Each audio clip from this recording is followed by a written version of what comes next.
Good afternoon, Trailblazer fans, and welcome back after the long weekend here to the TV studio at MCLA. I am Dan Wohler, your host, here with Jeff Polari. Jeff, how you doing? Good, Dan. How are you? I'm doing well, thank you. So, Jeff, let's begin with softball. So they currently are sitting at 5-3 in the conference after sweeping Mass Maritime. Yeah, they needed to. They kind of were in Splitsville here every weekend, splitting against MASCAC competition. They got a sweep of Mass Maritime on the annual Patriots Day doubleheader.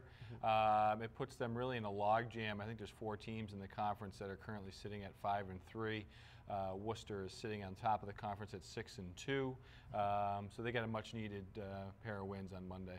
And now moving into the pitching staff, Kate Hinault and Rachel Quackenbush picking up some wins. Quackenbush very close to the all-time win record at MCLA. Yeah, it was nice. Katie Hinault picked up both wins against Mass Maritime on Monday, and got Rachel some much-needed rest for the home stretch. Rachel, I believe, is 7 wins away from setting the all-time program wins record. So it's a reasonable chance she can get there, depending on some upcoming results. But it'd be great to see her continue her progression. She's currently leading the conference in strikeouts, which is no surprise. She's done that 2 years running. So it's nice to see them both actually throwing well as they head into the home stretch. Right, and speaking of that home stretch, let's go into some MASCAC action that the girls have left coming up. Yeah, they got a bunch of key games coming up. They're actually at Williams College this afternoon in non-league play, but they host a real key doubleheader on Saturday against Bridgewater State. Bridgewater State, perennially one of the top teams in the league. That will also act as their senior day. Starts at 1 o'clock at the Zavatero Complex, so that game will go a long way in determining some postseason seeding and so forth. So it's a very important weekend for them. Right, very important. And now on to women's lacrosse. They lost to Worcester State and Bridgewater State, so still looking for a MASCAC win. Yeah, you know, they've run into some of the conference heavyweights the last couple of times out. They had Bridgewater this past weekend. They had Worcester State last night, and they're looking ahead to Westfield State coming up. Still a young program trying to find their way. It would be nice to see them break through with a key victory. They've gotten some pretty good production out of Natalie Caney and Mackenzie Cutler of late, scoring some goals. But unfortunately, we've had a knack of falling behind early and just too much ground to make up. And now on to the baseball team. They are also in search of their first MASCAC win as well. Yeah, you know, the spring, as good as the spring weather has been in certain areas, it's been tough for them to kind of find a rhythm to get going. They dropped a doubleheader to Mass Maritime on Patriots Day. They also fell at home to Fitchburg on Saturday. So hopefully they can kind of get some things going. They've got a non-league matchup with Elms on Thursday down at Joe Wolf Field, which kicks off a 6-game homestand for them. And that will continue on Saturday with a doubleheader, which will also act as their senior day against Bridgewater State. And now let's go over the production of some key players like Nate Gutman and Liam Nolan. Nate Gutman's had a very good senior season. He's leading the team in hitting. I think he's hitting at like a 360 clip, somewhere around there. So he's done a really nice job playing a variety of different positions, playing some second base, playing some outfield. But he's been a tough out. Liam Nolan's leading the team in RBIs with 16. Been a mainstay in the middle of the lineup. So nice to see him transition since he didn't hit last year. So this is his first year back in the lineup, and hopefully they can continue to produce on the offensive side and give them a chance of some victories. And now on the defensive side, what do the Trailblazers need to do to get a win? Unfortunately, as usually the case in baseball, they need to pitch a little bit better. Their pitching has not been great to this point in league play and in non-league play. And again, they got a lot of games here down the home stretch in the final 10 days of the regular season.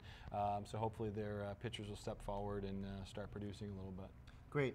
And now on to men's tennis. They're in the thick of the NAC postseason race, and they've got a key matchup coming with Green Mountain and Castleton. Yeah, they're currently sitting, in the middle of that playoff hunt. The top 4 teams in the NAC will qualify for the postseason.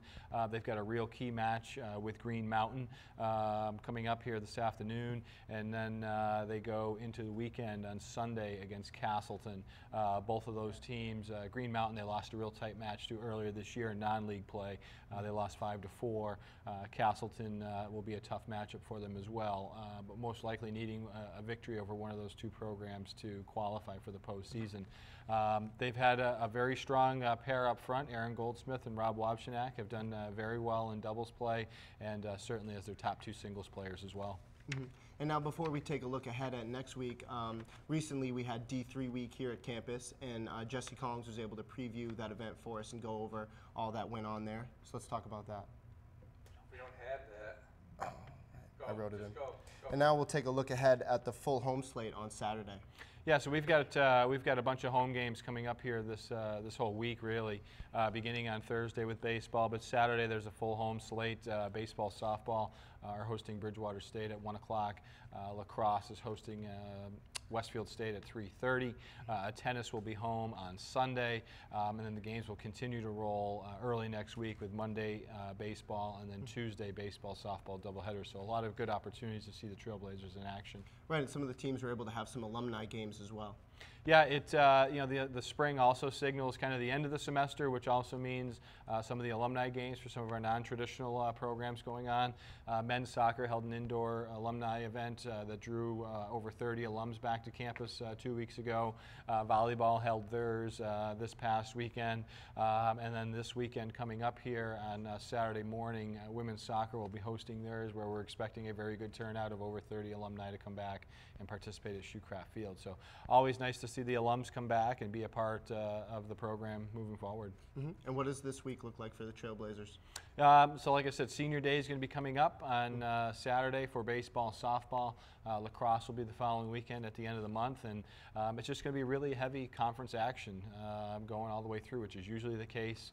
I think there's 6 games left in the conference slate for baseball and softball, and lacrosse will start to wrap up. They got 3 games left in league play, so it'll be hot and heavy here pretty quick. Right.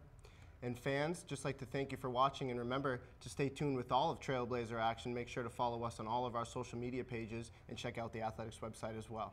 For myself and Jeff Polari, thanks.